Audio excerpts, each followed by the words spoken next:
Hey guys, thank you so much for watching. I am so excited to show you guys how much the raised beds have changed. The raised beds that I planted with you guys on video, they are doing fabulous. They look amazing and I'm so excited.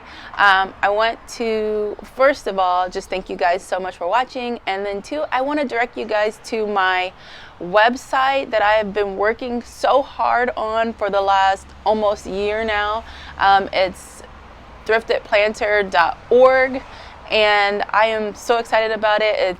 I'm filling it up with tons and tons of plant help blog posts and videos, and I'm constantly adding to it, so check there if you need some plant help. I've got a bunch of stuff up there right now. I also want to share with you guys some of my houseplant lovers that are on here. Let me show you something that I scored at Lowe's last week for the low. So last week was my anniversary, and we went out shopping, and I found two of this plant, and I want to share with you guys. So I grabbed two Stromanthe Triostars. And these are generally, where I live, sold as a house plant. They're not usually sold as a bedding plant. And so I saw these at Lowe's being sold as bedding plants. And I'm sure like in the southern states, this is probably normal. But for me, I was like, oh, wow, you know, you can plant these outside in containers and wherever else. Like it doesn't cross my mind that our house plants live outside in other areas. It's just, anyway, so these guys were in distress, so I asked Lowe's to mark them down, and they did. So I paid $7 for each of these. So if you are into houseplants and you know the houseplant market, you know that a plant in a pot this size, look at this. This thing would be probably $50+ if I were to order this online, or to go to, you know, a nursery or something and buy a plant this size. This would be up $50 and more. Like, I'm not even kidding you.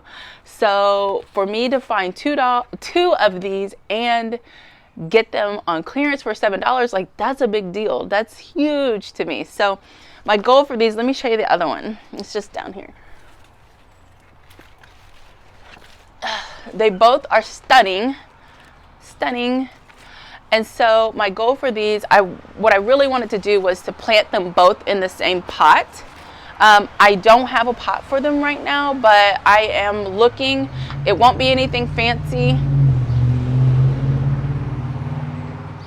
Loud car. So it won't be anything fancy that I put these in. If you know your Stromanthe or your Maranta family, that they can be very quick to die. They have specific humidity needs and other weirdness that if you don't do one thing right or two things right, they will go ahead and up and die on you really fast. They will get extra crispy, like you see these edges here, and they will look terrible.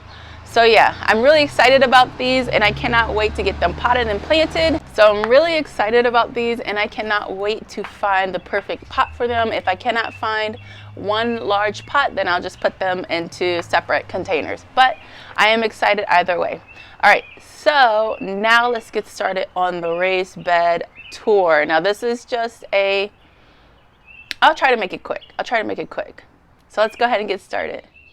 So the birds are singing right now. They are so happy this morning.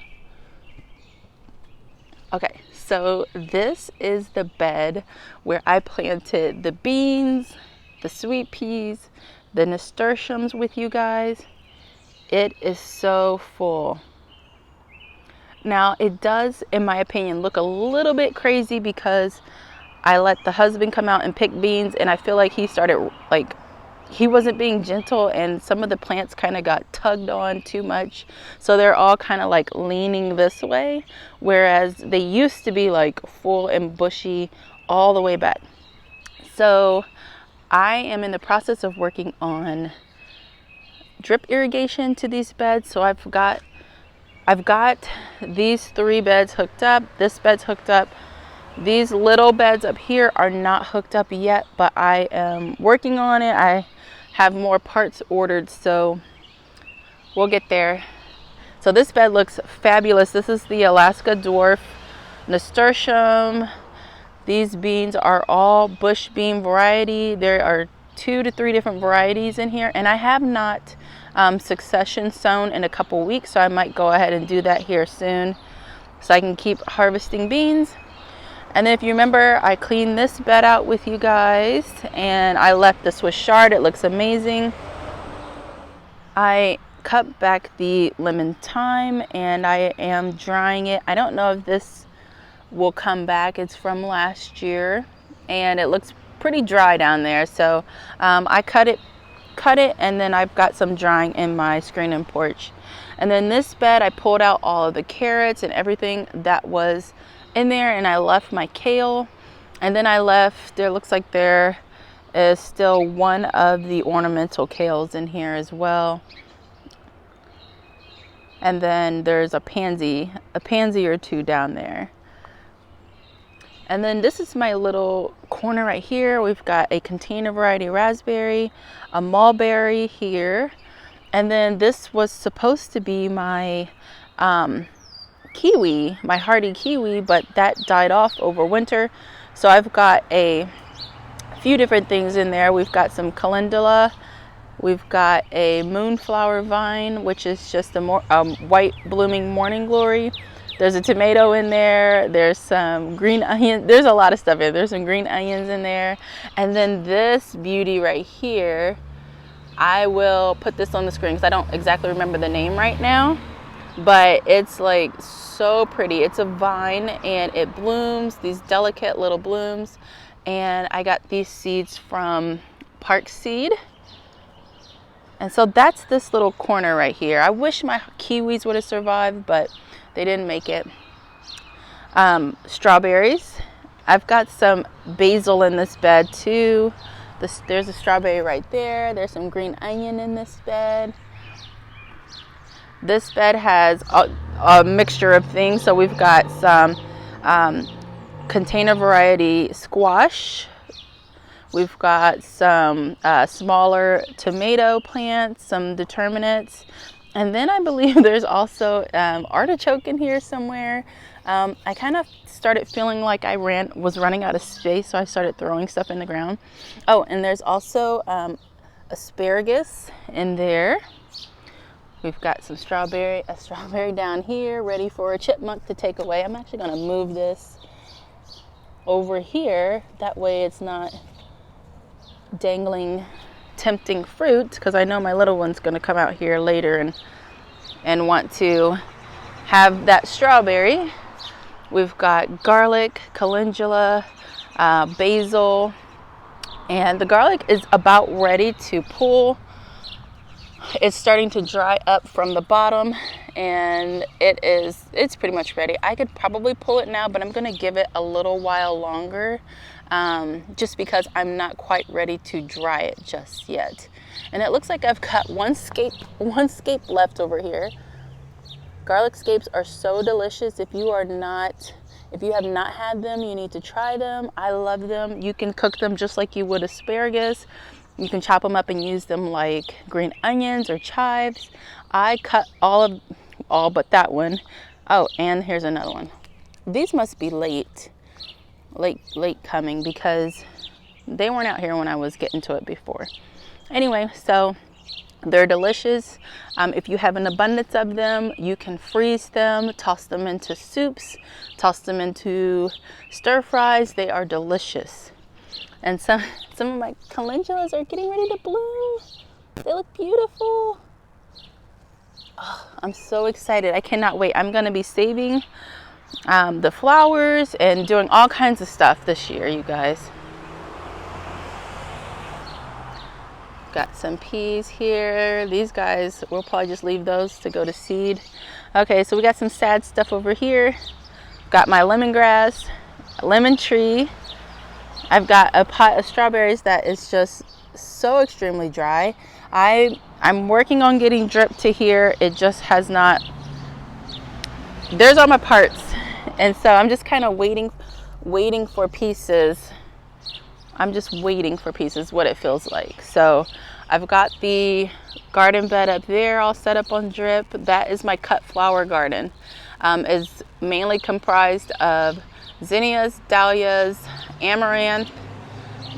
We've got celosia and snapdragons, marigolds, like so many things up there. I'll have to do a tour here soon.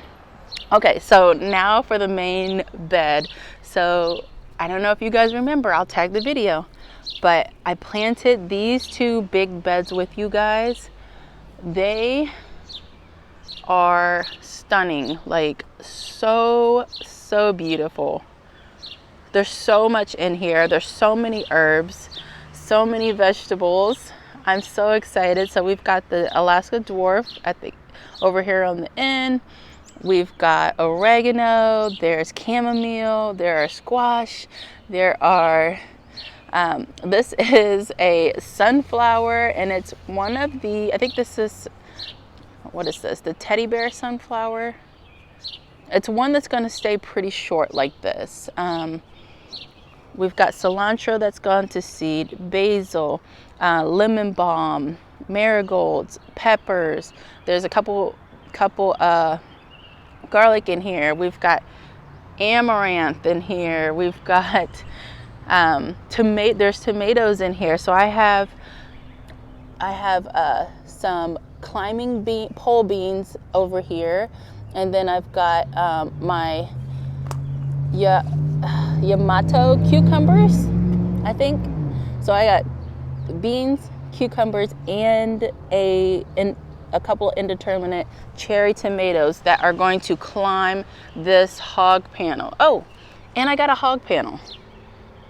Isn't it gorgeous? I forgot to share that. I got a hog panel. So this area is looking exactly how I imagined it to look right now. Yes, I'm just so excited. So excited. We also have eggplant in there.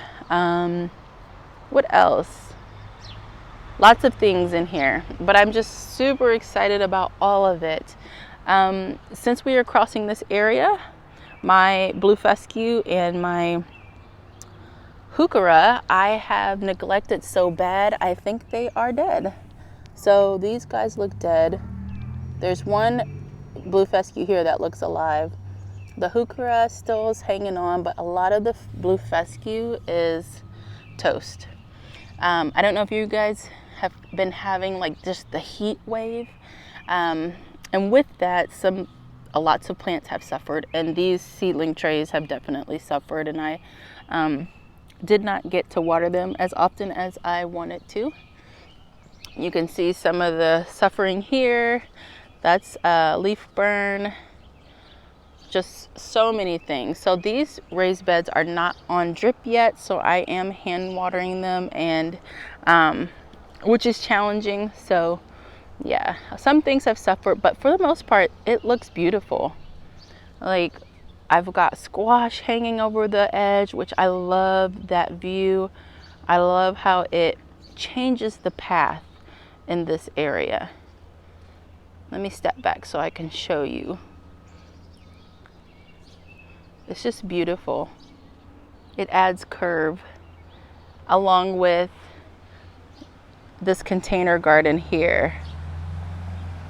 Adds curve to this path. I've got Swiss chard, peppermint, red Russian kale, tomatoes, not to mention my pots of cannas and colas, but they're not edible, not that I know of. Lettuce that I need to pull out, tomatoes, strawberries. Let me back up this way so you guys can see. And everything just looks gorgeous. I'm so pleased this season. I love this setup. I loved last year's setup too, but I really am loving this year's setup. So this bed is got the nasturtiums, a different variety. It's got basil, lemon balm, orange balm, peppers, eggplants, squash, chamomile, cilantro. We've got dill going down here. It looks beautiful. We've got carrots in this bed, peppers in this bed. Trying to think what else is in here. Just maximizing the space in this bed. Let me show you how that looks from this angle. Beautiful, full, like I'm so excited. The dill, it looks amazing.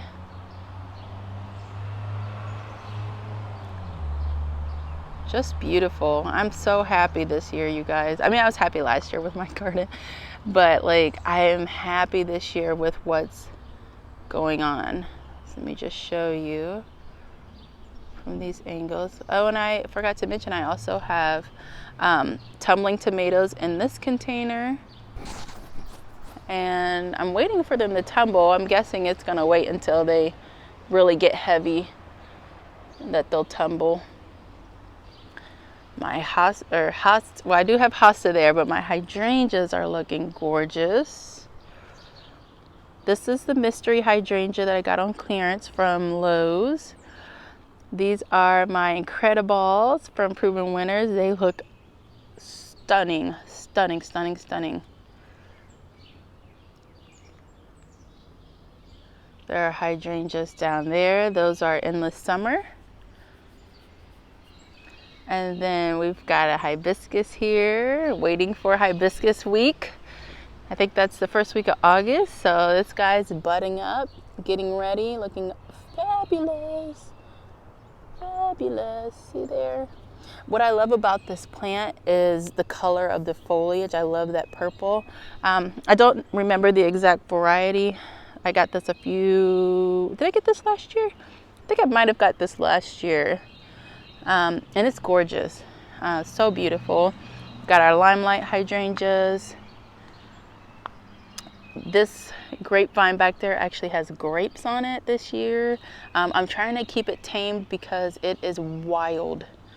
It just grabs onto everything.